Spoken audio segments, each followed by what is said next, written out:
কৃষক অভয়ার নারকীয় হত্যার প্রতিবাদে এই মিছিল। 20 অক্টোবরে এই মিছিলে আমরা সামিল হয়েছিলাম সন্ধ্যে 6:30 নাগাদ। মিছিলে আমাদের একটাই বক্তব্য, জাস্টিস ফর আরজি কর। 15ই আগস্ট দেশ স্বাধীন হয়েছে ঠিকই, কিন্তু আজও আমরা মেয়েরা স্বাধীন নয়। আজও আমাদের রাস্তায় বেরোলে ভয় লাগে। তিলোত্তমার নৃশংস হত্যায় ও ধর্ষণের প্রতিবাদে আমাদের একটাই বক্তব্য যে আমাদের বিচার চাই। জানি না এই আন্দোলন আমাদের কতদিন চলবে, কিন্তু আমাদের একটাই দাবি যে ধর্ষকদের কড়া শাস্তি দেওয়া হোক। আমরা সবাই তিলোত্তমার আত্মার শান্তি কামনা করি। মিছিল আমরা ততদিন চালিয়ে যাব যতদিন না পর্যন্ত তিলোত্তমার সঠিক বিচার পাই। আমরা মেয়েরা সবাই মিলে বলি, চলো জাস্টিস ফর আরজি কর।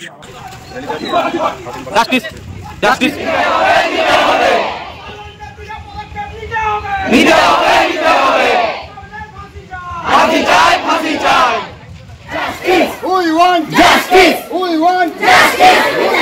Justice.